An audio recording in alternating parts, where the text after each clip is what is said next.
Chris Farrell from the All Things Good and Nerdy podcast, a wacky weekend morning show, part of the Gonna Geek Network, just like the show you're checking out right now. Shows on the network are individually owned, and the opinions expressed may not reflect others. Find other awesome geeky shows over at GonnaGeekNetwork.com. This is the official GonnaGeek.com show.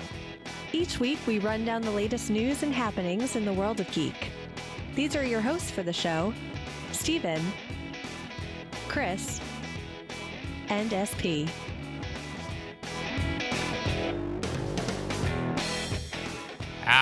Wow, why is that so loud? Hold on. Yeah, that sounds like Clippy, doesn't it? It did. That's really Clippy. Why is that clipping? You're the office assistant in Microsoft Word? Chris sounded clippy to me when we first connected last night. Yeah, but I was too. actually clipping on, like, in my ears. Yeah, you sound fine now. There it is. Yeah, again. that's clipping. Why is that so loud? Does it have an auto gain on or something in this stuff now? I haven't checked any of the recent updates to see if it does anything no, like You that. using the Rodecaster? No, but I'm monitoring through my board, so... loud. Like, it should be fine. That's a weird thing. Loud. So, like, even if OBS Ninja was clipping, it would not be that way in my ears. Do you have an update pending? But it wouldn't... I don't, but it wouldn't be in my ears anyways, because I'm listening through the board. So, anywho, I think it's fine now. After a week away, we're back. I am Steven, and with me, of course, is Chris Farrell. Ladies and gentlemen, boys and girls, we're shooting for some hate mail tonight. No, I'm so looking forward to that. We've also got with us probably the least controversial tonight, SP. I'm really excited to be back on the Gonna Geek show tonight. It's great. It's been a fun day overall for me, and this is the day that my episode dropped. My audio drama is out there. My debut acting performance, which I'm pretty sure critics are going to rip, but it is out there on Mercury Theater Podcasts. So you can go download that on wherever you can find podcasts.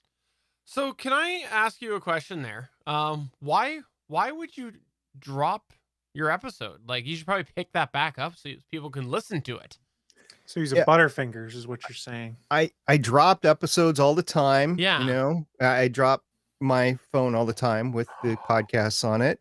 No. And, you know, I pick it back up. It's fine. That's because okay. We know it's that got your the big phone can be face on it. strapped to the back of a vehicle and driven through rough terrain and survive. That's what Apple tells you anyways.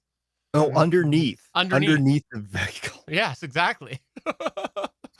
Oh, we were away last week, but we're back again this week. I had a week off, so thanks to these two for letting me just chillax and enjoy and not relax and try to paint trim, which was not fun. This wasn't altruism. This is I didn't want to run the board to do a Gonna Geek show. I'll be straight up honest. I didn't want to run the board. The other issue, though, is we didn't want Steven to have to edit on his week off. Oh, that was my secondary concern. My primary was I didn't want to run the board. I wouldn't have edited. I would have just, put it out there in its full raw form, even with the controversial things that you guys talked about behind the scenes, which was largely including about my me. curse words. Yes, those two. Yes. It's the Chris cut. All right. On that note, let's go ahead and move on to the news.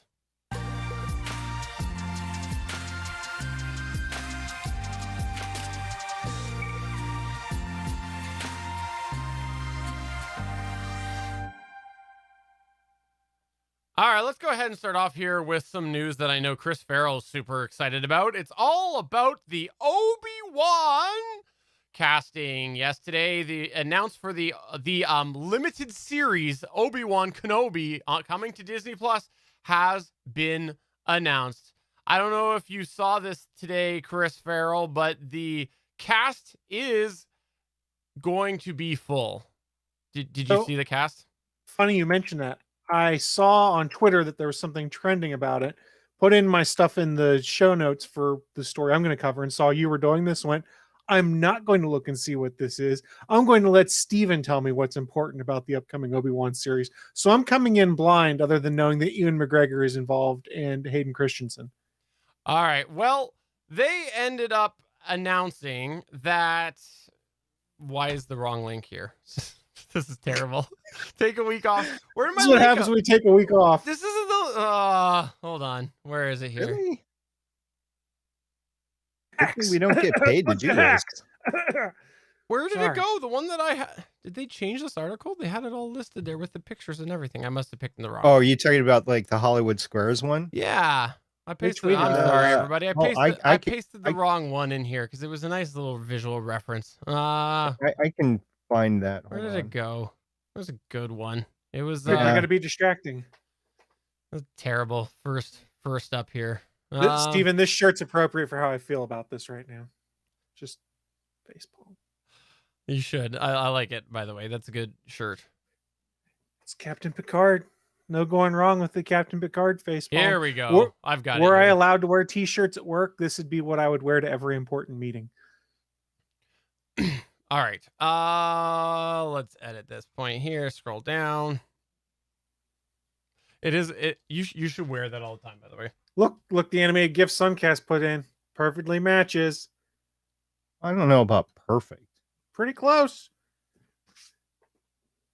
If I could find a way to make an animated GIF on a shirt, other than putting an LCD display on a T-shirt, I would totally do that too. But I wonder if you could do it with e-ink.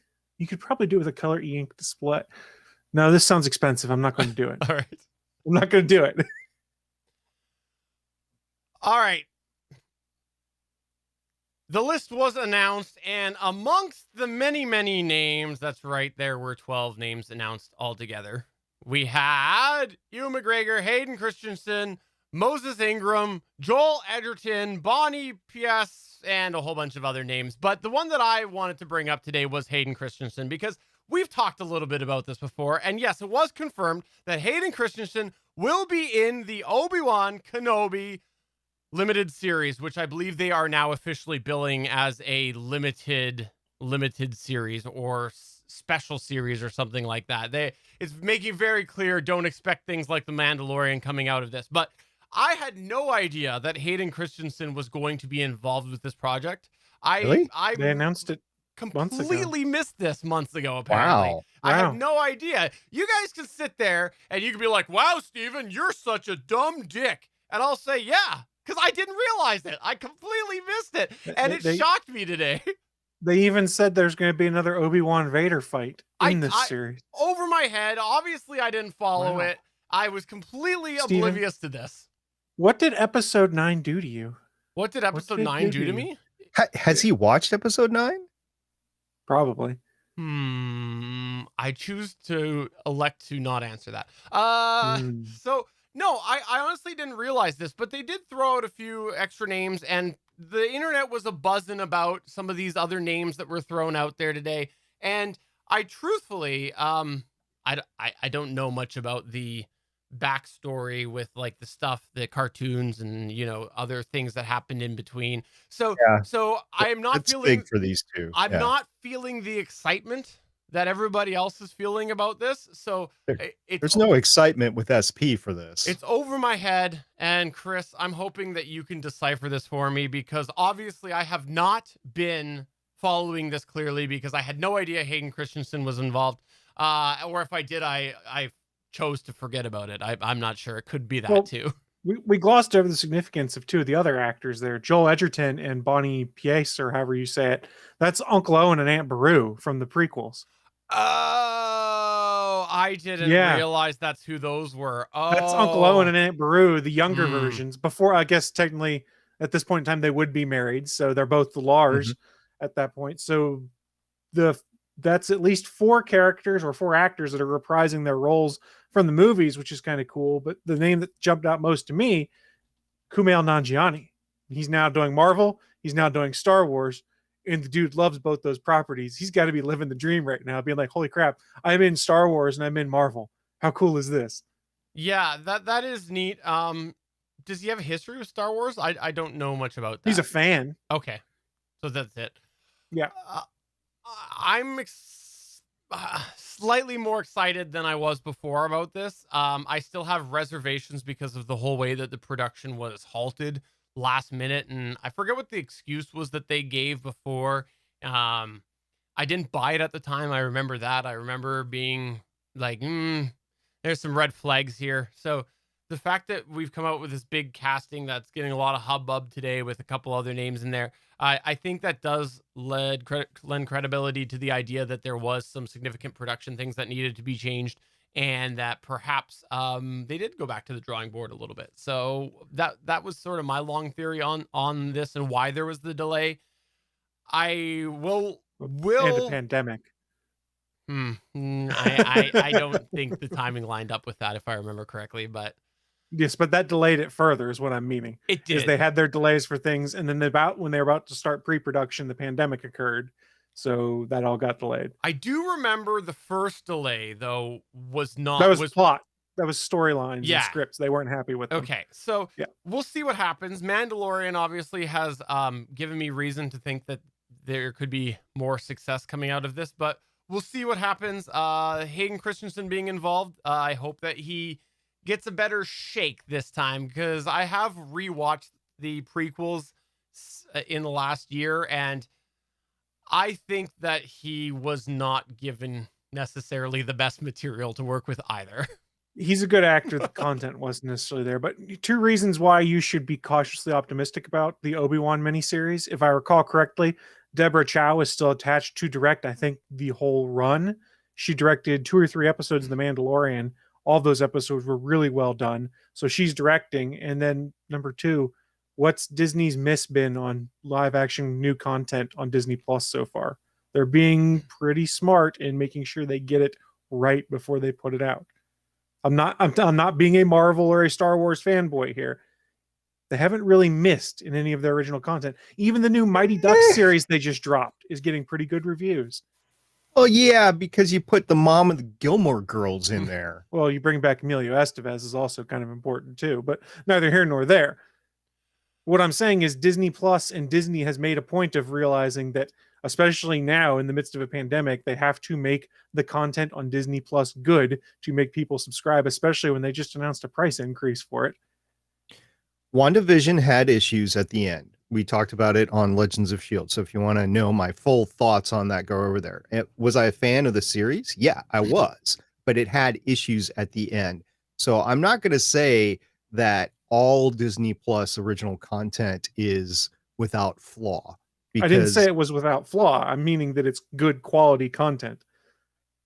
Overall, yeah, And- it was good quality content. And for playing devil's advocate, I do disagree with your take on the end. So I'm just saying, like, contrary opinions, right? So I don't care what your opinion is, because it's what my opinion is that really counts, because I'm the one watching it. I know, but I'm just saying, like, you can't unilaterally say that they stumbled. I can unilaterally because say it for me. Your opinion, but I'm saying I'm a contrary opinion. So my opinion is different and lines up more with what Chris was saying, which was that they've done a good job. So I think that there is two sides of that argument, but overall, Well- the series was good and a lot better than I think I personally had expectations for WandaVision. Let me clarify. My point here wasn't as to how we personally say it's good or bad. Let's talk how it's critically acclaimed, the quality of it, visual effects, things like that you wouldn't see on TV. What I'm saying is they're putting the time and money into putting out content that is widely seen as good. That's more what I was meaning. Not to try and discount anyone's personal opinions. That was not my intent. Just because of this conversation, and because I have absolutely no interest whatsoever to watch Hayden Christensen on the screen again, reprising his role as Anakin, I will not watch the series. I just refuse to. It's in a bucket of time that I think Star Wars should be done with. They should move on. And as much as everybody's gagaing over Ewan McGregor and anybody else in this, I have no interest whatsoever. I have, since November, I have watched everything Star Wars all the way up now through The Force Awakens. I started with the prequels. I watched the Clone Wars. I watched Rebels. I did not watch Resistance because it was a crap show when I watched it the first time, and I did not want to watch it again. I watched the original series, and then I moved on and rewatched the 2 seasons of Mandalorian. Now I'm just finished The Force Awakens today. I'm going to watch 8 and 9 coming up, probably for the last time for both of those. And I'm going to be at peace with this entire Star Wars IP up to that point. And I just have no interest, none, of watching this. I don't want to watch the Andor series. To be honest with you, I don't want to watch Bad Batch because we've moved on from that. Yes, it was kind of an interesting Dirty Dozen sort of vibe to it, but no, I don't know if I'm going to watch that. Probably not. I'm definitely not going to watch Obi-Wan. That's pretty strong words considering you were once the chair of the Hayden Christensen in Star Wars fan appreciation group I on was Facebook. never, ever in Hayden Christensen's corner. The teen angst with that character and with his portrayal of the character bugged the crap out of me, as it does anybody that has teen angst in their movie. And I never had any affinity towards the character other than the pod racer little boy. Just once it got to be the teen angst crap, no, I had nothing there. And Kylo Ren, same thing. So yeah. That's actually why I'm looking forward to seeing what they do with this, because that was sort of my point about the material is I really don't like how they took that angle, right? Like that was sort of the avenue to how they made him go to the dark side was through that teen angst. And I wish they had given him a different way of doing that rather than the teen angst. And so that's why I think that he was not given the best material to work with there, because you could have gone a billion other ways to have made him get all dark, and you chose the teen angst. I don't like sand. It's coarse. It gets in my butt. Yeah, Hayden Christensen's not a bad actor if you've seen any of his other stuff. I think part of what happened is how they set up Anakin's fall was not exactly well done in the movies. I would argue that if you watch the Clone Wars series, that does a better job of setting up Anakin's fall than the prequel movies themselves did. Fair enough. And again, but that also gets you into different showrunners that were not necessarily following George Lucas's plot, but were tying things in so that would fit into his plot. But I tend to agree. Anakin's fall to the dark side in the prequels were all kind of like that's why what it suffered from a buildup that started in 1981 or whatever with Empire, when you get the reveal that that Luke is Vader's son, and you're like, well, what caused him to fall? Yeah. And when we got that reveal, we all went, oh. So we'll see.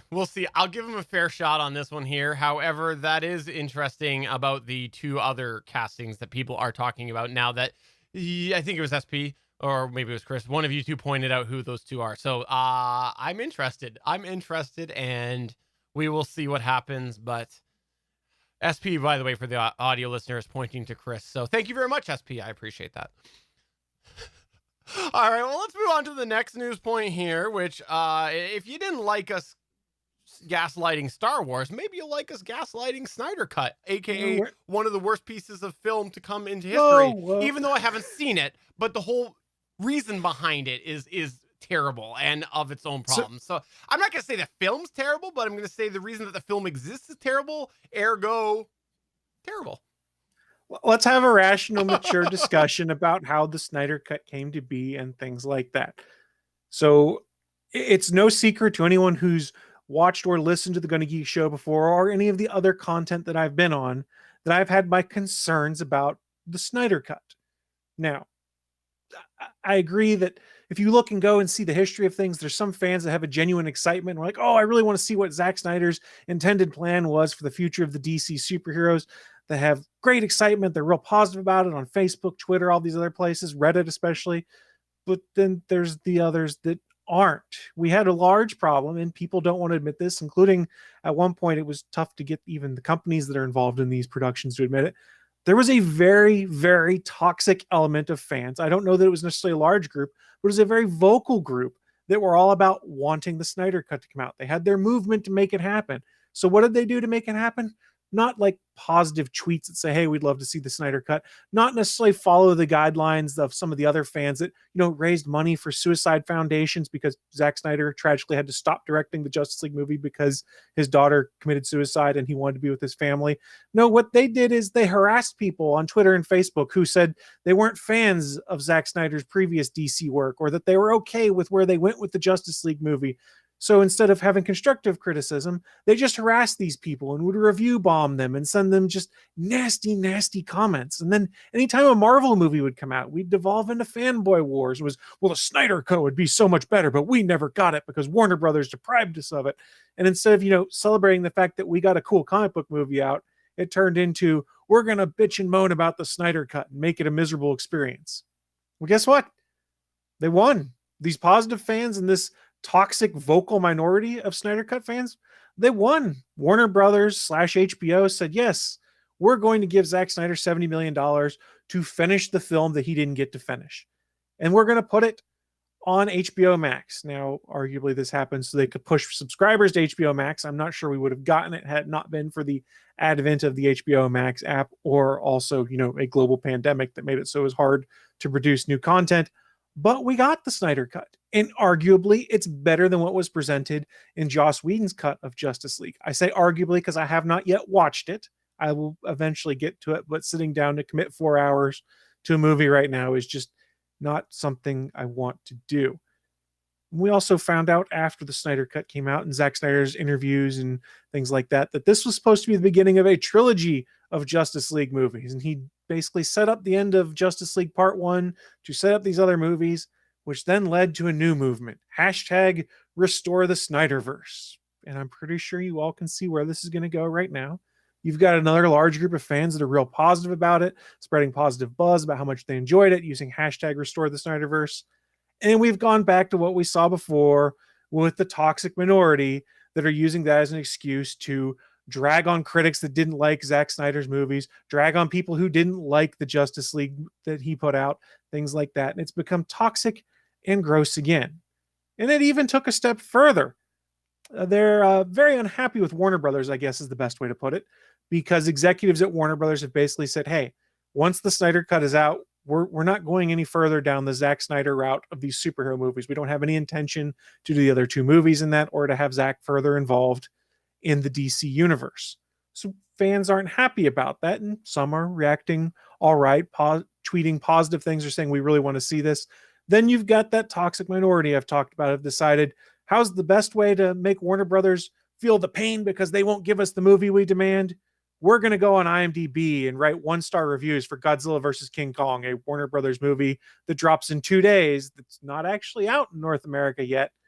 But what we're going to do is put tons of 1-star reviews that all say restore the Snyder Cut or things like that to get WB to know how we feel.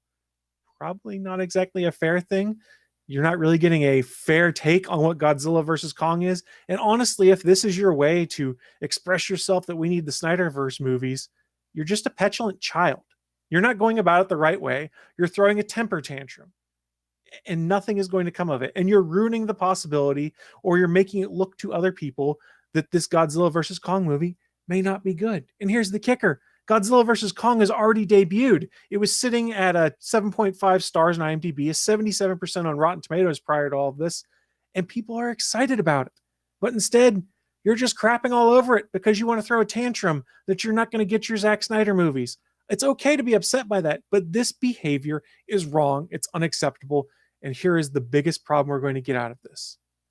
Warner Brothers caved once already. We got the Snyder Cut.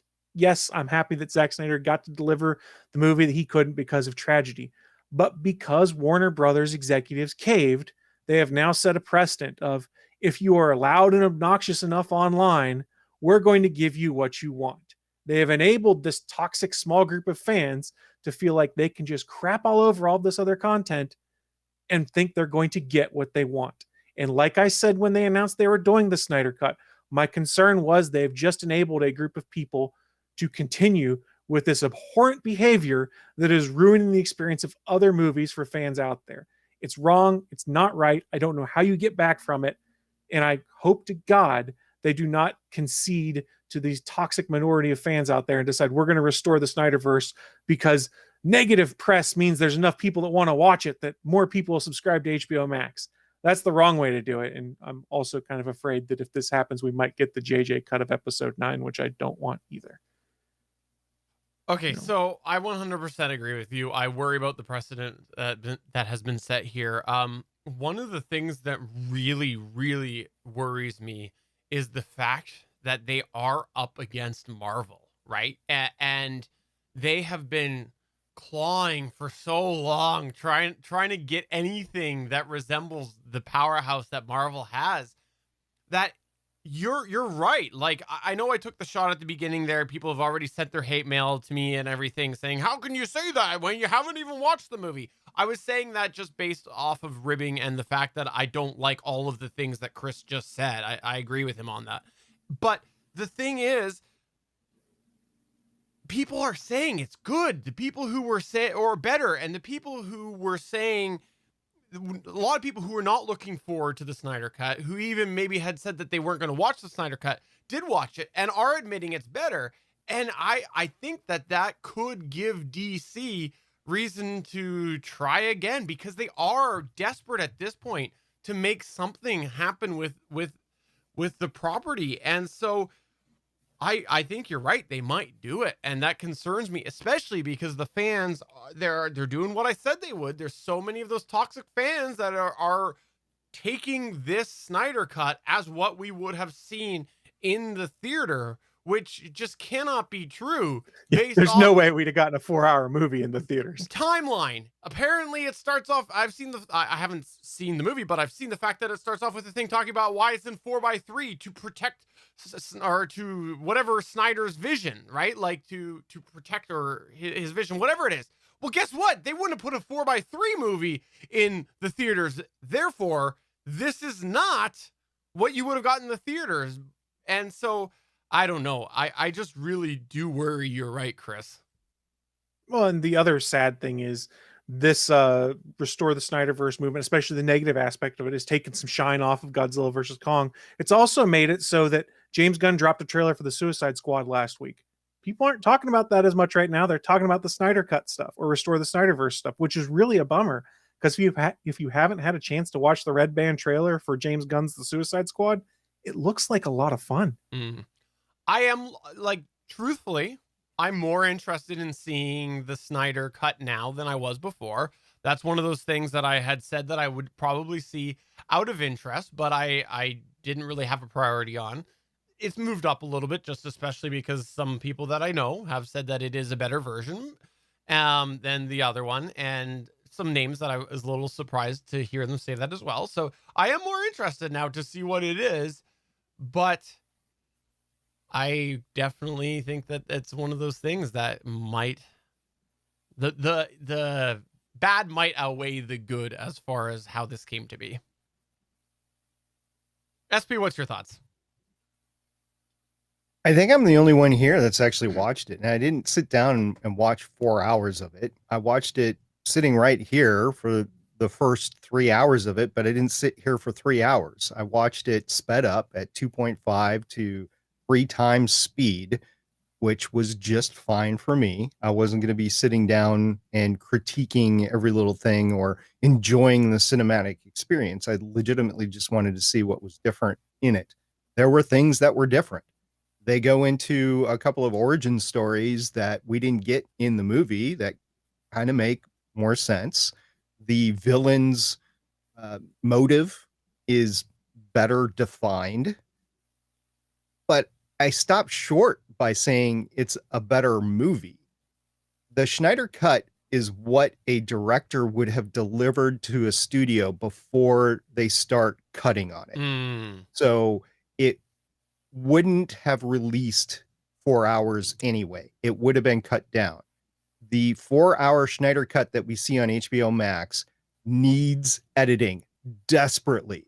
It probably should come in around 2:15 to 2:30, maybe 3 hours if you wanted to include absolutely everything in there, but it needed to be shortened. Was it just about the same film front to end, there was a huge epilogue at the end. I'm not going to spoil anything, but there's the epilogue at the end, which I think Schneider included just because the studio has no interest whatsoever in going forth with his vision. So he just wanted to put out there what his vision was going to be. So you have an entire, they're called chapters, I believe, and chapter that's devoted to epilogue. Make sure you watch it. If you watch it, make sure you watch it because it's important to distinguish between the two movies.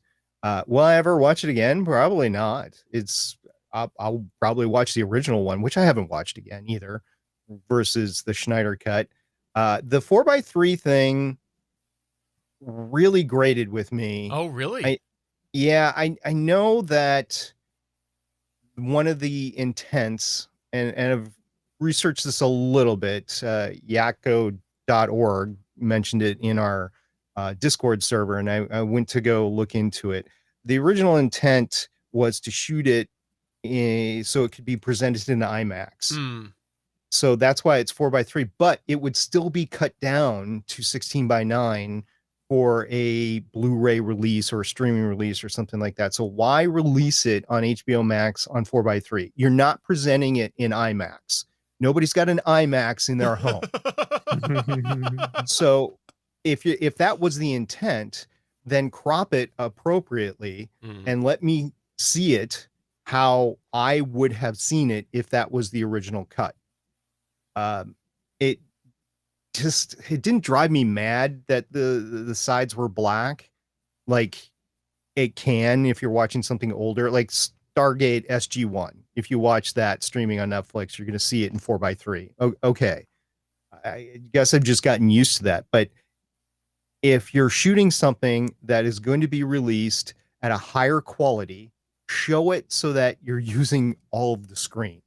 Please don't show it in 4x3. So it's kind of a minor, I'm sure they could go ahead and crop it and send that out. They probably will if they're trying to make more money by having people buy it and stuff in the future. Honestly, here's probably part of the reason they did 4x3, because you save the special effects budget some, because especially when you're reshooting a bunch of stuff, you don't have to account for a widescreen. You just got that square ratio. I honestly think that's part of the reason they did it, because they didn't have to do as much special effects then. Well, no, because if you crop it, you just crop it down of what was shot. They didn't crop it side to side. They would crop it top to bottom because the 4x3 is what it was filmed at because of IMAX. Right. So because the camera, that's a good point, because the IMAX cameras are 4x3. Whedon's was presented not in 16:9, but whatever the widescreen ratio is for movie theaters. Yeah, so stuff was already done that way with special effects presented for widescreen. They did reuse some of that stuff. And if you wanted to make further changes to it by making it 4:3, you don't necessarily have to worry about the sides and redoing anything on that. So I think part of it might have been budget that they then present as this is the artistic integrity so that we can make it not as expensive. Maybe I'm a cynical a-hole though. I don't know. Yeah, I didn't like or dislike any of the characters any differently, probably because I in my head I knew this was going to be a one-off. I just wanted to see what everybody was talking about, sort of thing, and I knew that we would be talking about it on the show, on the podcast. So I watched it, and I don't think I missed anything by watching it so fast. I never watch anything that fast, but I kept on speeding it up to the point where it started buffering and I had to back off so it would stop buffering. I tried at 4x, 5x, and it was just a buffering mess. So I had to crank it back down. I'm not discouraging anybody from watching it. If this is your thing, truthfully, Batman is not my thing. There's a lot of Batman in here about how he's pulling the team together. Same in both movies, right? Batman is not my thing anymore in life. I've come to terms with that. So just not my thing. But if it is your thing, go ahead and watch it. You might get something out of it. I mean, I'll live and die by this statement, which is Zack Snyder doesn't understand Superman. And I've said that since Man of Steel. And that was one of the things I liked about the Whedon cut, is he understood the concept of the big blue Boy Scout, which they kind of undid by all accounts. Everything I liked about what Superman did in Justice League kind of got undone in the Snyder cut, because we went back to more grimdark Superman wearing the black suit for no reason. Whereas in the comics, there was a reason he wore the black suit, not because he wanted to go through his emo phase. This has a similarity to Hayden Christensen's performance in Star Wars, hey? No, so it really frustrates me a little bit, though, the portrayal of Superman, especially because Henry Cavill is a really good actor. And he does really good with the role, but it's not Superman he's playing. Yeah, no, I had never had the problem of Man of Steel that you did, but I understood where you were coming from on that. I may have gone and bought a box set of it just to get a T-shirt so that I could rib you on this show. I might have done that, but I understood where you were coming from, and that is disappointing to hear they went back the other way. But again, I will genuinely watch it. I agree 100% with what you said.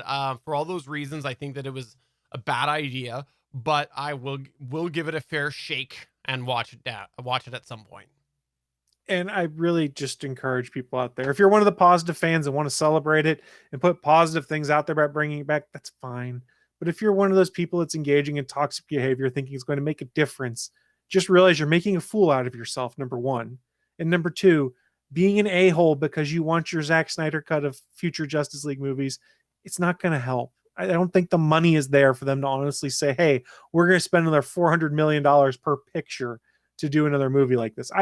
I know the numbers have been really good on HBO Max by all accounts, and we're using Twitter metrics, how many people use a hashtag now to determine how popular it is, and they were crowing about the fact it had more mentions in the first week than Avengers Endgame did when it came out, but people also can't do anything but sit at home right now. So Twitter metrics might not be the best. You bring up something that I had an issue with that I saw today or yesterday, and it was Disney Plus related. They mentioned that the Falcon and the Winter Soldier had better initial numbers than the Mandalorian. Like, okay, that is the company saying that there's no independent review board. That's just the company saying, oh yeah, this is so great. It's got so many more numbers. Well, okay, how many more subscribers do you have on Disney Plus today than you had when the Mandalorian came out? Yep. How many more people are consuming content via this way? So that's just first of all. Second of all, oh, you guys control the numbers. So you can nail the numbers to say whatever it is that you want. So I don't put any credence in these companies that don't make their streaming or download numbers public. I don't put any credence. It's just propaganda. Now there is, I know Nielsen in the United States has supposedly got something for streaming content now to be able to get numbers off of that, but I don't know how that works. And I don't recall them seeing or saying anything in regards to this topic. You know, I do have to say, in hearing the conversations that we've had so far, and we're only partway into our news points, I do think that there is going to be a future purchase that we either have to do for SP or he has to do on his own. If this is ever released on movie, he needs to own a physical copy, because what I think he needs to do at this point is create a little display of retired movies, and these he's gonna put in all of the DC movies, he's gonna put in all the Star Wars movies, he's gonna put them in, not all of them, well, most of them, he's gonna put them into this display case, and that will be the last time he ever has any part in watching them or consuming their content, and it'll be SP's retired movies. If I had space for it, that's not a bad idea. I would definitely say these are the movies that I no longer support. Yeah. Well, we look forward to seeing what you finally build, SP. Okay.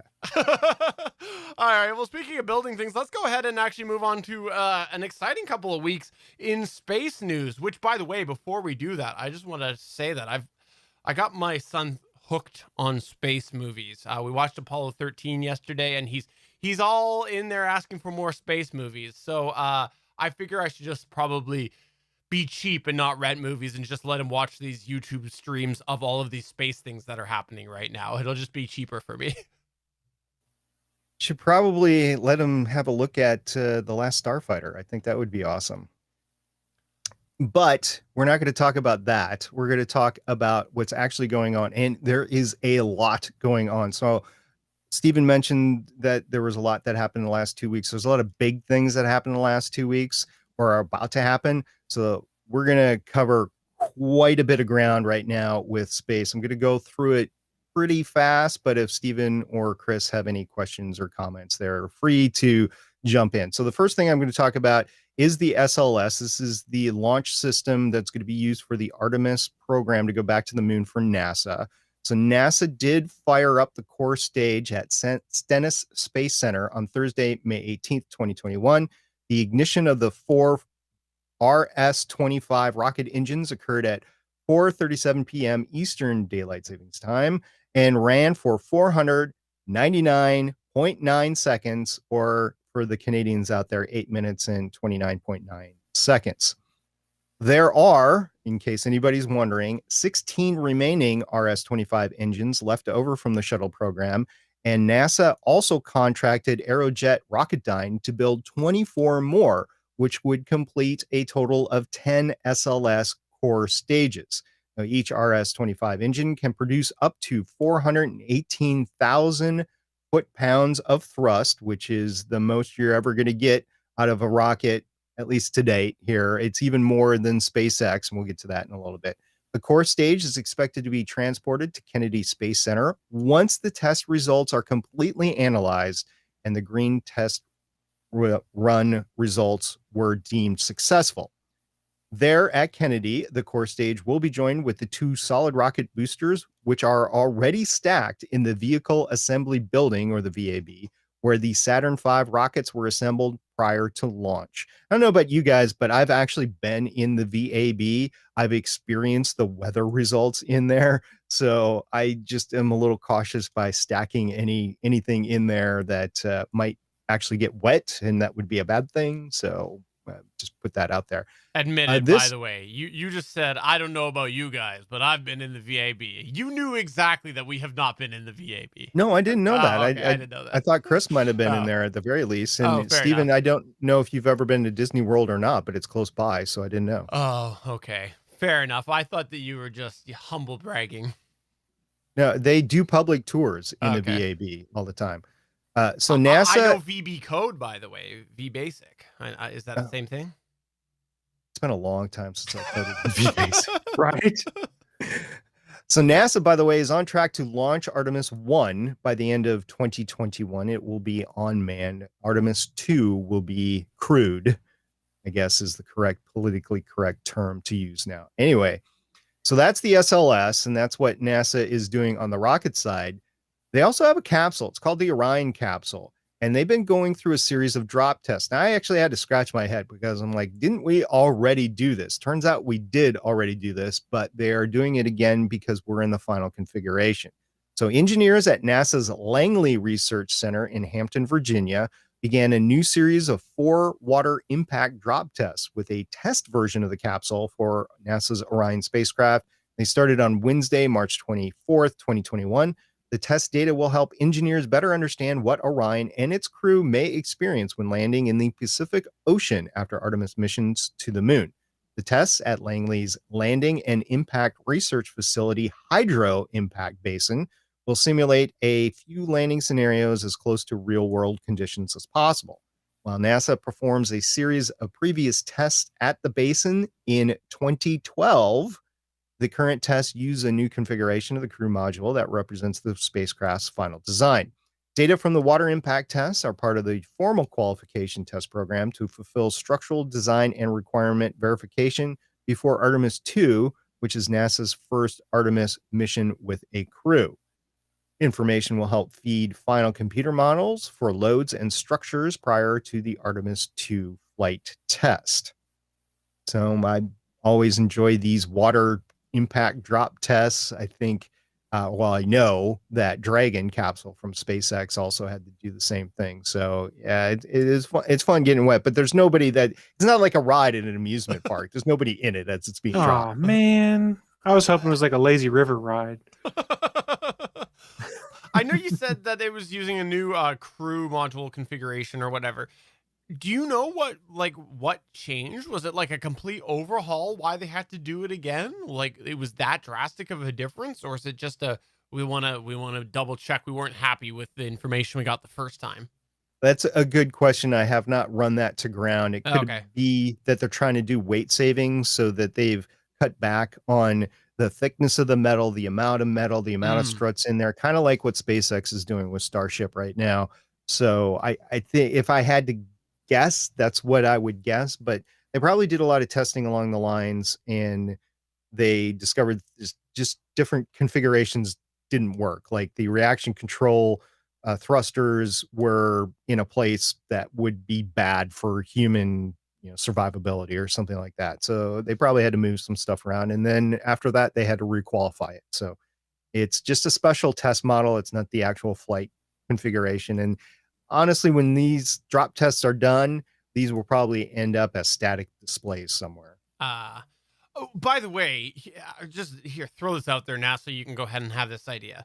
I stole it from The Martian. Here's what you do. Don't worry about how this thing's gonna land in the water. This is what you do. You take a page from The Martian. You remember when Matt Damon had to go and he had to strip down the ascent vehicle in The Martian, right? Matt Damon, it was Mark Watney. Mark Watney, sorry. Okay, that's right. He just looks a lot like Matt Damon. Like Matt Damon. Fair enough. So you remember that, and at that point, he pops the top off and he pushes the button. The whole thing goes. This is what you do as they're coming down. You pop off the top and they parachute in. That's what they do. They parachute down. Parachute into the water. Yeah. So, No, not the capsule. The individuals do. So you've been in 0G or microgravity for at least a week and a trip back and forth to the moon. Yeah. 10 days, maybe more. I don't know how long they plan to stay there.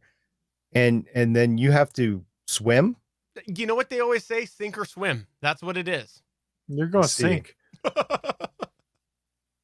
Just putting that idea out there. Maybe someone hadn't thought of it before. Trying to help the situation out here. So far as ideas go, that is one. All right, continue, SP. All right, I mentioned SpaceX, and we do have some SpaceX news here. So first off, we have the first Starship Super Heavy booster. Now, SpaceX actually tore the roof off its assembly building at Boca Chica to perform the final proof of assembly for the first Super Heavy prototype BN1 on Thursday, March 18th. So they tore the roof off because they didn't have the building crane installed, and they had to use an external crane. And if you watched this final assembly where they basically put the bottom on or the top on top of the bottom, it was two halves. The top was totally pendulum. It was like a clock, a grandfather clock. I'm like, oh my gosh, that would be tough to go through. But the 165-foot tall core Starship stage was listed by SpaceX CEO Elon Musk on Twitter as, quote, a production pathfinder figuring out how to build and transport a 70-meter tall stage, unquote. Elon continued in another tweet to say that, quote, Booster 2 will fly, unquote. SpaceX already has a Starship mission on the books with a target date of 2023.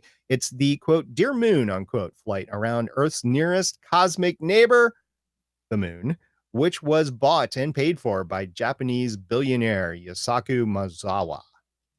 Fun fact, that's SP's pen name. He was the one that actually fundraised this. I do not own the Japanese Amazon equivalent. Sorry, that's not me. Oh, I really thought it was. No, not me. When he was looking for, so they did, I think we talked about it last time. They were offering it up to the public, but he was looking for artists and stuff like that. I'm like, you need to have a podcaster on board, buddy. You need to have a podcaster. I almost applied, but I'm like, I don't want to be on board the first mission around the moon with a bunch of unqualified people. Yeah, because I watched Apollo 13 too. Unqualified people or unqualified gamers? That too. Who knows? If those guys got on board, I definitely wouldn't want to be on board.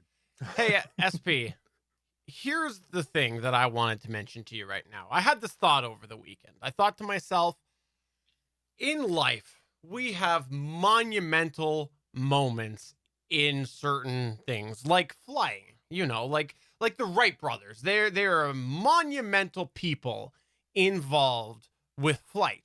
You also have people like myself who are going to be the first one to fly a helicopter remotely on Mars.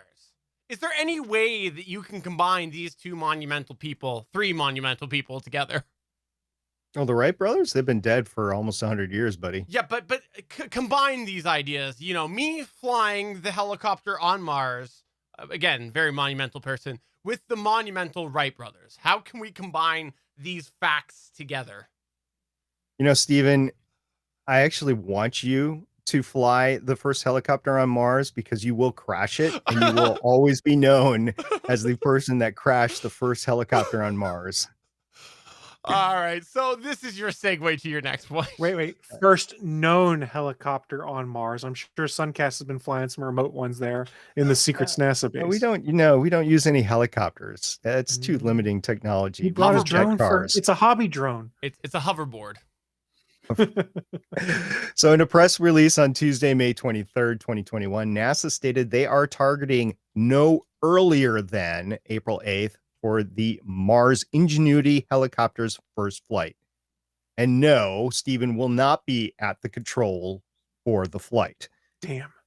During the process, Ingenuity's rotors will spin up to 2,357 revolutions per minute, or RPM. And if all checks out, it will lift off, climb at a rate of 3 feet per second, and ultimately hover at an altitude of 10 feet for up to 30 seconds before descending back down to the Martian surface. Speaking on behalf of both Stephen and myself, we do wish the Ingenuity team well, as both of our first flights, let's just say, didn't go as planned. My living room wall. My fireplace. A small patch, by the way.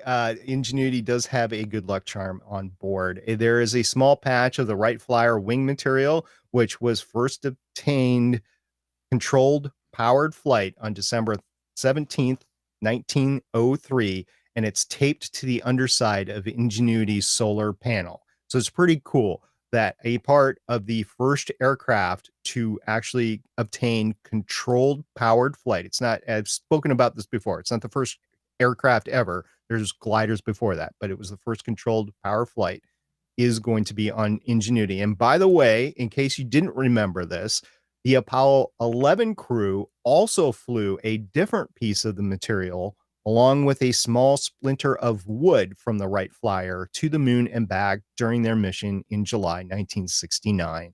So it's pretty cool that the Wright Flyer will have flown in part anyway on Earth, on the moon, and hopefully on Mars. It's very cool. When I heard this thing, that's why I wanted to segue. I was so excited about it. It's a neat little thing that they threw up there. Another one of them many secrets that we don't know about. Well, we do now. Well, right, because we talked about all the little things on Perseverance, and technically right now Ingenuity is still part of Percy, hasn't been dropped yet, so it's still part of the rover. So moving on to another Stephen-centric space article, SpaceX put on a light show on the Western coast, and they failed to hit Stephen's house. Damn it. So close. So close. It was. I was watching all the videos and I'm like, oh, is this over the island? Is this over the island? So, okay, this is what happened. On Thursday, March 25th, 2021, Elon Musk tried to kill Stephen. There's court cases involved, international relations between Canada and United States right now. The whole Meghan Markle and the Prince leadership thing is going on right now. Quite frankly, it was a poorly timed attempt, since it was a Thursday, and Elon definitely knows that neither the GonnaGeek.com show nor Better Podcasting is scheduled to stream live on Thursday. So he was going to get the effect that he's been trying to get. Nevertheless, the second stage from the Falcon 9 mission, which launched on March 4th and carried 60 Starlink satellites into orbit, the second stage failed to have a successful deorbit burn. So what happened is the object burned up, and it occurred about 40 miles in altitude, which is far above where airlines fly. So we didn't have any airline problems there. And sadly, no pieces of the rocket were expected to make impact on the ground or near or on Stephen's house. However, this latest attempt is just proof that Stephen remains a space object target, and we here at the Gonna Geek Show will continue to report on any attempt, whether successful or not, until it actually happens. I want to just say right now that I know there's been lots of things that have been falling down and attempting to hit my house, which that's fine. I get it. maybe slashed a few tires of Teslas that belong to Elon Musk. I get it. I totally get it. Painting that bullseye on your roof probably didn't help either. That's that too. That was also a thing. I also might have illuminated with my Christmas lights to spell out the earth is flat. There's many things that I have done here to encourage this debris to hit my house, but this is the closest one that actually came, and I was so bummed because after this happened, it was about, I think the first video that I saw posted was, it said 14 minutes ago on Facebook, people posting videos of this in the sky, and I had just missed it because I had come in shortly behind. I'd been outside, come in shortly before that, and if I had I probably wouldn't have been able to see it from my window, but if I had gone out to my road, I probably could have actually looked up and seen it. I was so bummed that I missed this. It would have been quite the thing to have seen in person. The videos look cool, but I would love to have seen it with my own eyes. Were there any videos from your neck of the woods that you can confirm? Not my specific neck of the woods, but within my city. Yeah, it was all lots of Okay. people within my city. But yeah, just knowing what I've seen, like knowing, I looked up where it went on the map, and having looked at like the Starlink train of satellites that go by, right, and known where those land on the map as well. I think I probably could have seen it from my road. That would have been cool. Yeah. And the video, if you haven't seen the video, go look up a copy of the video or multiple videos, because everybody with a cell phone took video. There's people that had really high resolution cameras that were taking some phenomenal shots. It was a clear night for most of the West Coast, and it was just beautiful. The thing broke up into a couple of dozen different pieces, and it was just coming down like multiple shooting stars. It looked pretty good. There was no actual big explosion like we've seen, like with the Russian asteroids that have come down, meteors that have come down, but there, it did burn up in the atmosphere, and that burn up was spectacular. Which, before we go to your next news point, I will just say, when this first was being seen, right, because this kind of all came and a lot of people didn't know about it. A lot of the Facebook posts were originally, in at least, local Facebook posts were talking about how it was a confirmed plane burning up. They were sure it was a plane on fire. I'm And not too surprised on that, actually, because the TWA 800, which came down just off the coast of New York, I believe there was a lot of confirmed reports originally about there being a missile that went up to hit it. And then when they did the investigation afterwards, they brought a lot of the plane up out of the ground, or off out of the seabed, and they reconstructed as much as they could. It was not an impact. It was actually an exterior explosion of the tank actually exploding out that got that. So people are spectacular, and they I don't know if they're drinking at the time or not, but well, they say things that just aren't true. that was really my point, was that shocking. Somebody confirmed something with authority on social media incorrectly. What a shock. Were they from like the Canadian No, FAA? no, they were Joe, who knows more than Oh. the Canadian FAA, of course. Sure. Yeah, of course. One of those guys. So the last thing that we're going to talk about tonight is the SN11. By the time this podcast comes out, if you're not watching it live, as we record live on Monday nights at 8:45 p.m. Eastern time at Geeks.live, the Starship SN11 rocket prototype is set to launch tomorrow. Okay, we've been talking about this for a while. I talked about it the last time we recorded 2 weeks ago. What has changed? What happened? There was a successful second test static fire of the SN11 Raptor engine, the one that they replaced. It wasn't all three, it was just one engine. And SpaceX was set to launch, and this was last week. Unfortunately, the weather did not cooperate, so they couldn't have gone up. So they said, we're going to try again next week, which was today. So the launch and landing attempt could have been today, had an FAA inspector actually been able to arrive on site on time, as tweeted by Elon Musk earlier today. Now, the FAA administrator himself, Stephen Dixon, has not yet provided comment on why the agency in charge of fast and safe air travel could not get an inspector in place in time for such an expensive and meaningful test for humanity's travel to Mars.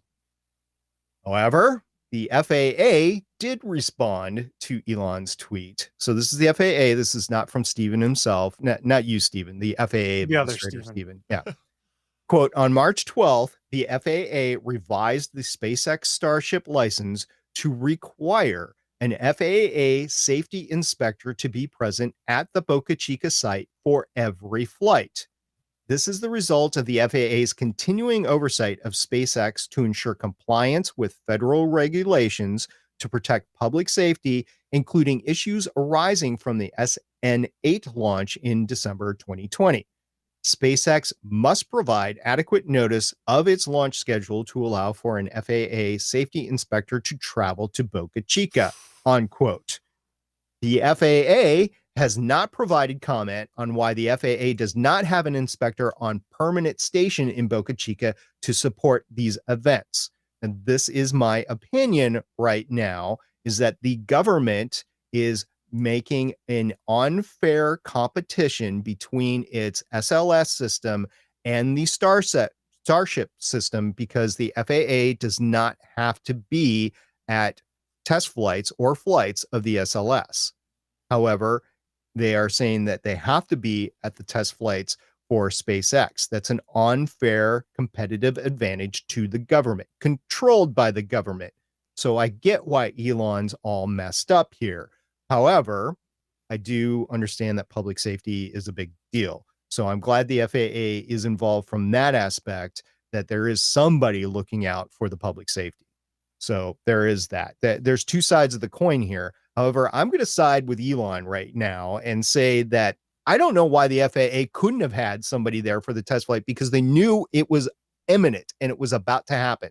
So I don't understand why an FAA inspector couldn't have been there already. As I scroll trying to find our previous week's news stories, I thought we played the other side of the coin where there was a test that was approved by the FAA under questionable circumstances when it almost seemed like it should not have been approved because the report had not been concluded from the previous incident. So I'm curious why the change of heart. This is an evolving regulatory job that the FAA is doing. So maybe something has changed, but there is extensive coverage of this right now. There is actual reporters in Washington, D.C. that are in constant contact with the FAA to find out this information. Matter of fact, that's probably how this statement actually got out today. I think that the process needs to be better defined because the public is not going to take lightly to this. This is just as bad as the fanboys with the Snyder Cut, except for there's probably more of them worldwide here than there are for Snyder's Cut here. I don't know the exact numbers, but I would guess that it's on that level. So the FAA better get their act together and their statements correct here and their processes in line, and SpaceX should follow them.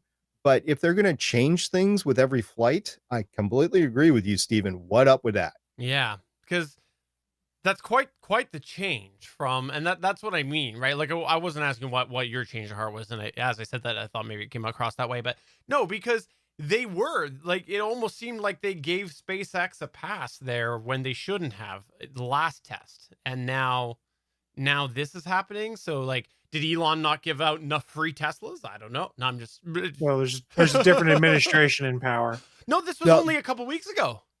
Yeah, and the FAA administrator was from the previous administration, by the way. It was not the FAA. So the Secretary of Transportation, which the FAA reports to, has changed. But the FAA administrator is a 5-year confirmation, and it was confirmed during the last administration. Okay.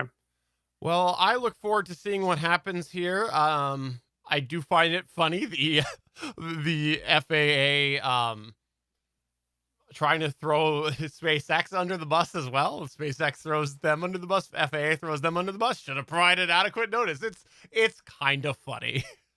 This is a he said, she said thing. The problem here is that everybody knows what's going on with SpaceX because it's so well covered. There are numerous private crowdfunded reporters that are there on scene all the time. It was no secret that they were going to get ready to launch. You put the termination system on board. You're going to launch within a couple of days. Why the FAA didn't send anybody out, I don't know. Maybe they're like, oh, they didn't tell. We're going to play the big card here. You guys need to play by the rules and tell us. No, just send somebody out there, for crying out loud. I know we're running long now, but that might be that's actually a really good theory that maybe they did this as a point of being like, look, you're not getting another pass. You're cutting, you're not following enough rules. And so this is the moment that we say, look, start filing your paperwork and we're going to make this a very bureaucratic process. I don't know. I mean, I know there's all sorts of proliferation treaties out there. And unfortunately, we have to bring that up when we talk about space travel because space launch vehicles can easily be converted to rockets or intercontinental ballistic missiles. So you have to do that. But there's nothing saying that Elon can't take this operation somewhere else. Yeah. He's already making those sea launch platforms. He can launch from outside the United States. And there's nothing you can do about it. Yeah. All right. Well, we got a couple of quick hits here that we got for our extra before we shut things down. And the first was a fan request. Long story short, you've seen this everywhere. The fan request for us to cover this came in before the resolution. Basically, there was a big ship, got stuck in a canal, stopped a bunch of sea traffic. Then there was a digger that came in, and a lonely digger trying to dig out this big barge. Barge refused help from outside sources, and said barge got free today. And that is the story that we were requested to be covered about the Suez Canal that was temporarily blocked. A couple of interesting notes from the Gonna Geek standpoint. First of all, from the space standpoint, you can clearly see this from space, which is pretty neat. The images are all over there, and just go search for them, you'll find them. Also, the moon actually assisted to move it because the moon it was a full moon, so it was close to the Earth. It was a big tide, and that is the reason why it was able to get unstuck, because the tide was bigger than normal, and it was able to get out there. Also, from a tertiary consideration, this is now the reason that every PS5 and new Series Xbox is going to be late, because this ship held everything up.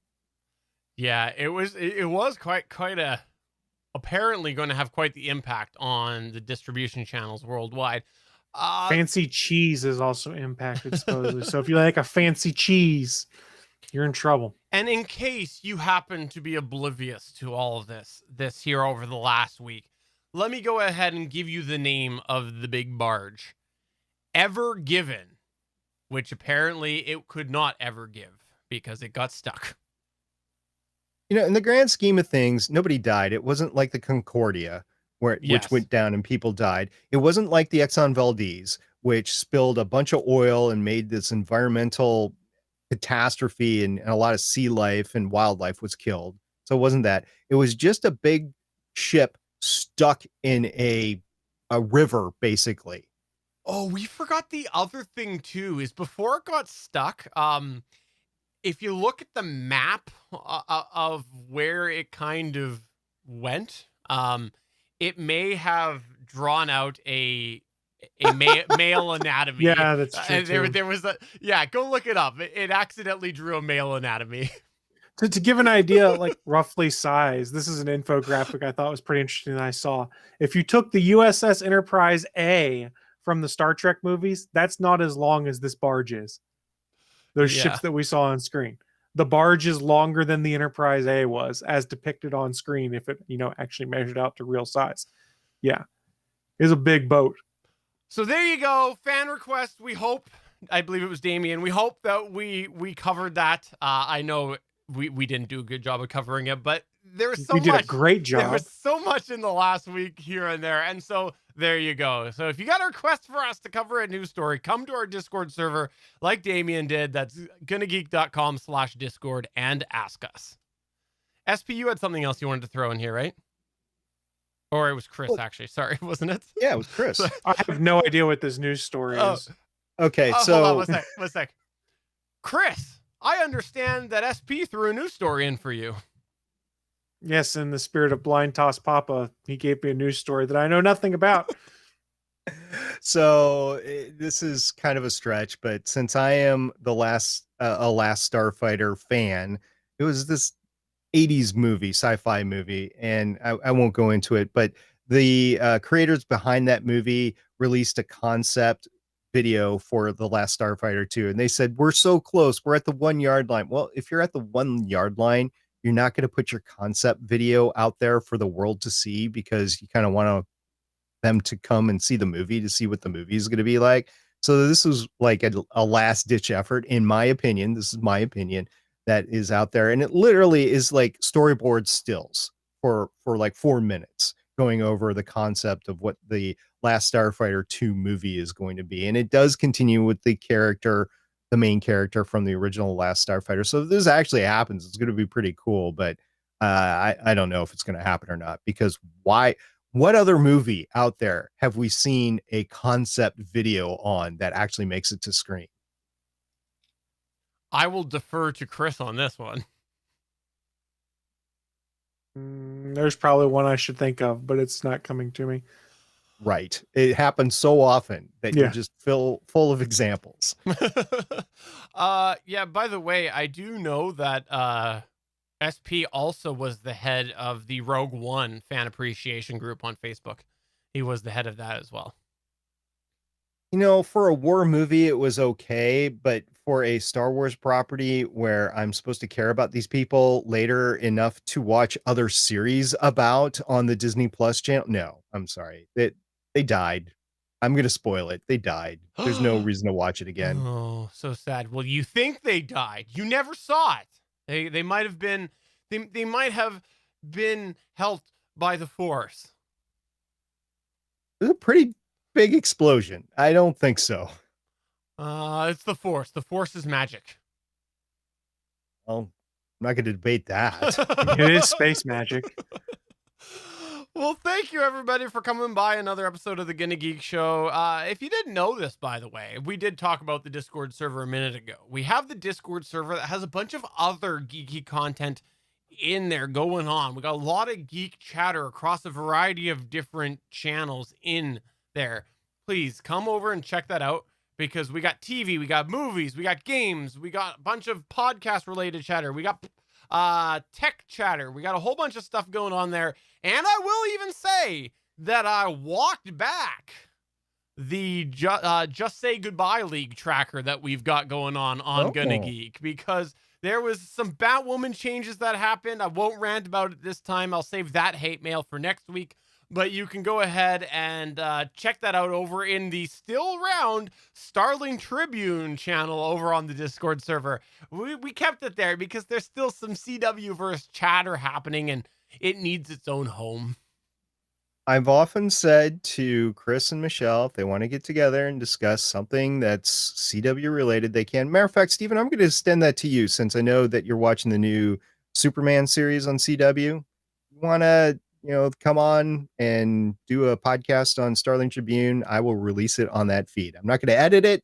I'm not going to be on it, but I'll release it on that. Oh, you will be on it, because what I'm going to do is I'm going to do the podcast as a solo cast, but not as a solo cast. I will play Chris, Michelle, SP. It won't even be me on there, but I will do my opinion of what I think your opinions would be. So meta. And no, there will be no meta talk on there either. That's Flash tie-in. Chris, is there anything that you would like to plug or promote? Just a friendly reminder, we do have a lot of live content here on the Gonna Geek Network. So if you like watching live video programs, head on over to geeks.live. You can scroll down to the bottom of the page, and there's a calendar of all of our upcoming live events. SP, I know at the beginning you plugged your audio drama, but is there anything else you would like to plug or promote, or would you like to double tap that? I would like to double tap that literally, because if you listen to the audio drama, you will clearly hear my talent of being able to type on my computer and talk to people around the office at the same time. It's just great Foley effects, guys. Awesome. And I want to go ahead and give a special shout out to everybody who is keeping that Discord server going.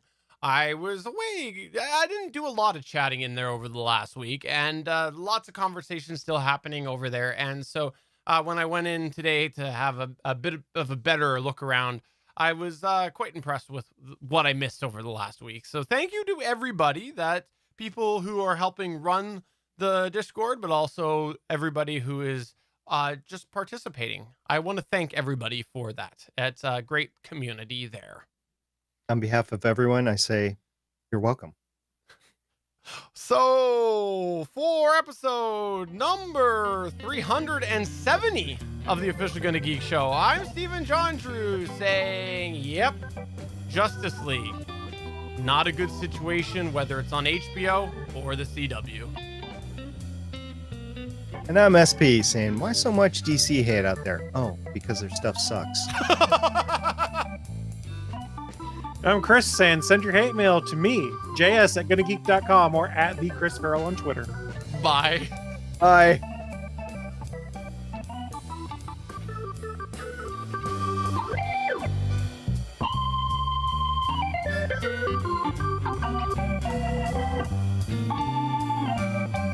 Thanks for checking out another episode of the official GonnaGeek.com show. If you like the show, please give us a 5-star review in Apple Podcasts or a thumbs up on YouTube. You can always join us for our live recording sessions, which stream Mondays at 8:45 p.m. Eastern at www.geeks.live. And remember, you can find our full back catalog at gonnageek.com/show. If you're itching for more geeky content, check out other shows on GonnaGeekNetwork.com. Voice work was by Emily Prokop of the Story Behind podcast. That's it for this episode. We hope to see you back again next week.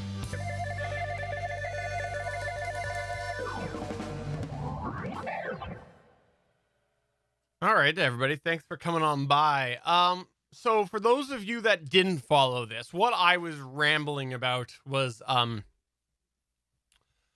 didn't know this, season 1 of Batwoman was centered around a character named Kate Kane that was played by Ruby Rose.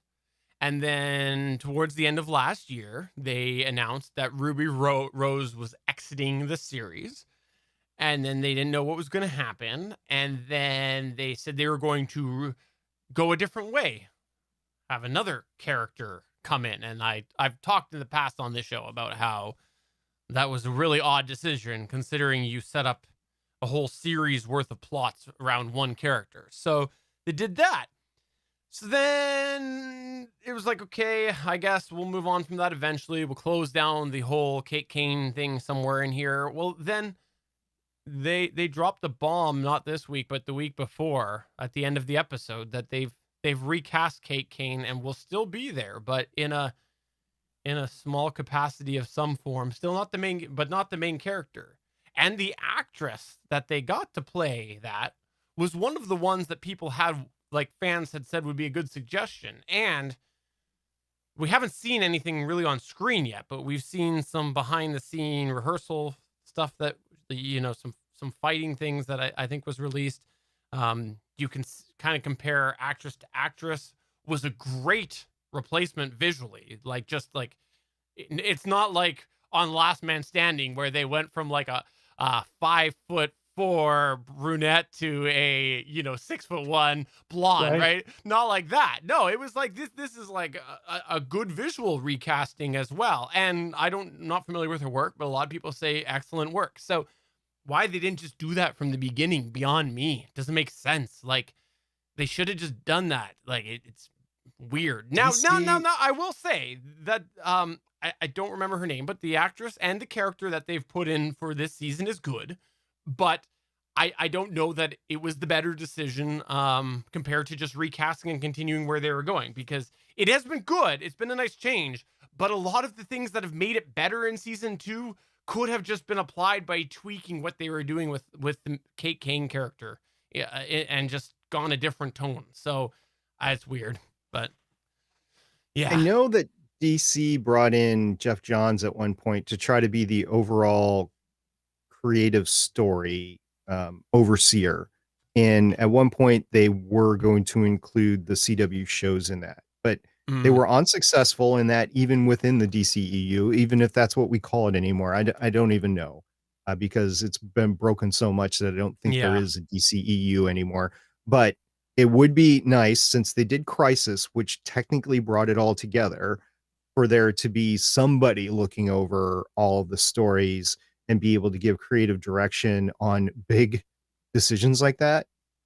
I honestly think they, the people in charge of that, just didn't know what the heck they were doing.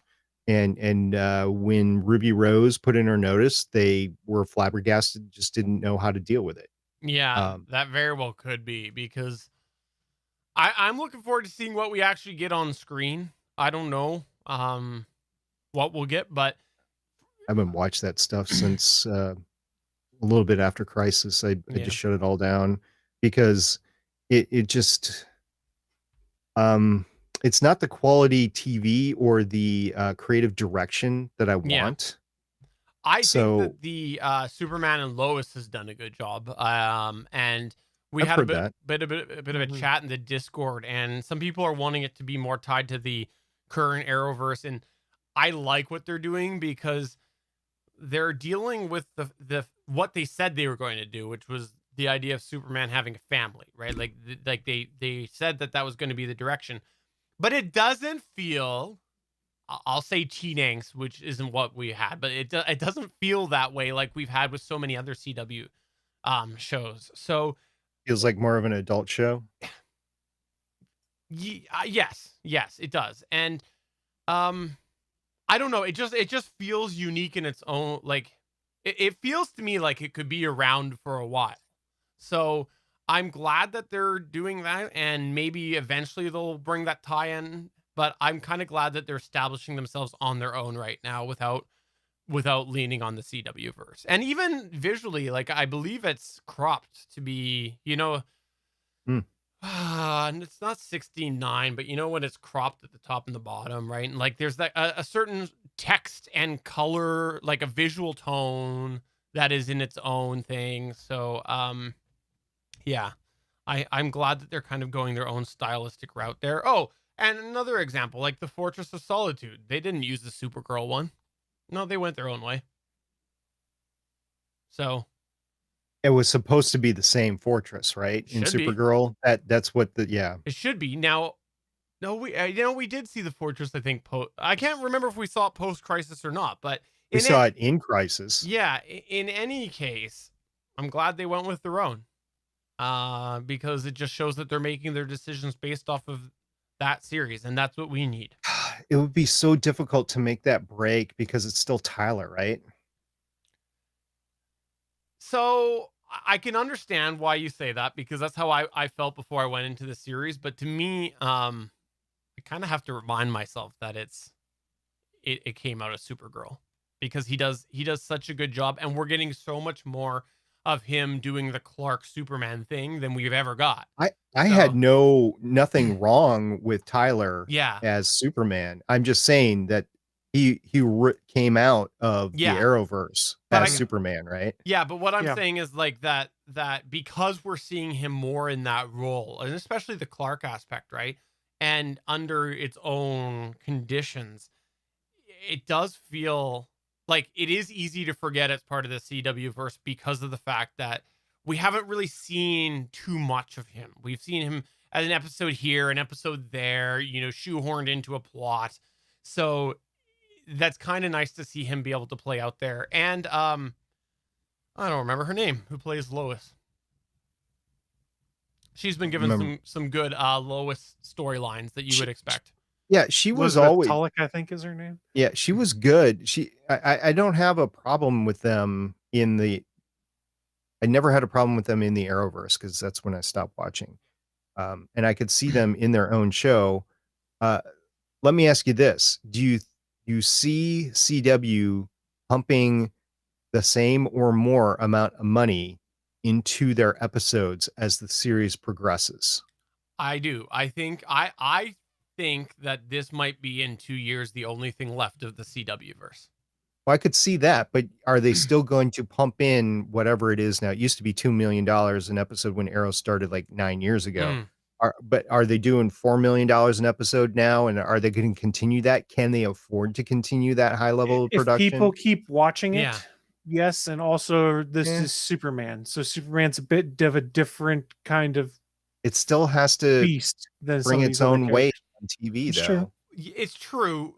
I think when you look at Smallville, though, it's an example of why it could potentially happen. Because, like, if you write the premise of Smallville down, it doesn't sound like a show that would have broad appeal, but it did. It had broad appeal from multiple demographics, and so, I think that's the Superman factor, and they just played it right.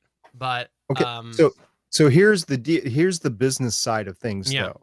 As the seasons go on, the people, the main cast, and anybody that's been on since season 1, they get Yeah. paid more, right? Mhm. Mhm. So the question is, can they still pay everybody more? Let's say in 3 years, $8 million per episode versus 4. I don't know what it is right now. I'm just making up numbers, but say they're doing 4 now, and say in 2 or 3 years they're going to have to do 8 in order to keep everybody around. Are they still going to be able to do that, or are they going to have to pare down because they can't afford to keep everybody around, I don't know, man. including the creative team? I mean, CW's kind of made a point as of late of renewing a bunch of. I mean, they've got there's not a lot of 1s and 2s and dones anymore on CW. Yeah. They Right, tend to let but- things breathe for a bit. But my point is, take a look at Legends of Tomorrow. Who's there that was around from season 1? Yeah, you've basically got wow, can't remember her Sarah. name all of a sudden. Yeah, Sarah. Sarah. I was trying to think of the actress's name. Katie Lotz. And Yeah.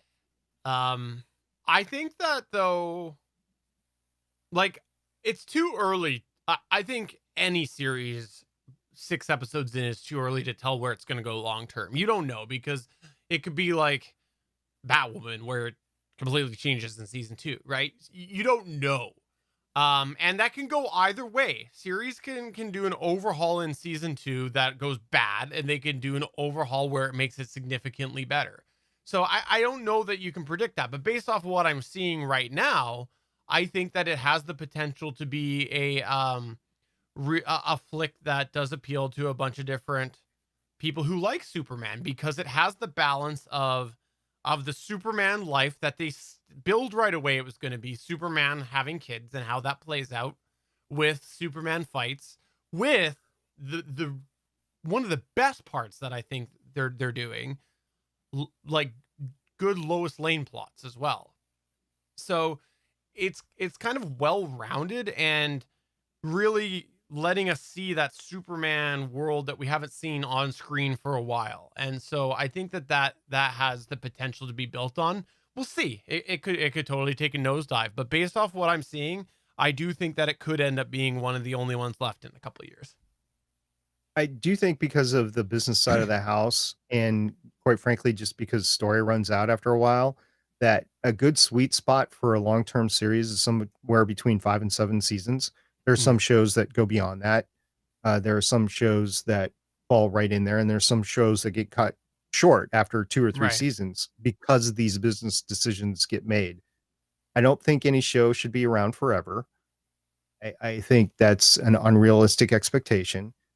But as long as the story can be told with enough creative team that can be afforded, Yeah. because of all these guild rules and union rules and stuff like that, costs go up if you maintain much of the core group, then that's good. But eventually that rope does run out. So it's like, okay, how much, as a showrunner, you come in, or as show creator, what is the original vision of the show, and how long can I expect it to run? I think in CW with the Arrowverse, you're seeing that shows that run beyond 5 years really have a problem. So I'm not saying that this particular series is bad. I've never seen it. I'm not saying that it can't be good for 5 seasons. I was just wondering, can it be good after 3 seasons? Well, and it'll be interesting to see what they do because this is also a shorter season. Like this is what, like an Yes. 11 or 12 episode season. And if they continue that path, I think it's arguably more possible to be successful over a longer period because you're not having to put as much filler crap in there. Do we get though? You know, you mentioned the season numbers though. SP, do we get a lot of series over 5 seasons other than crime dramas these days?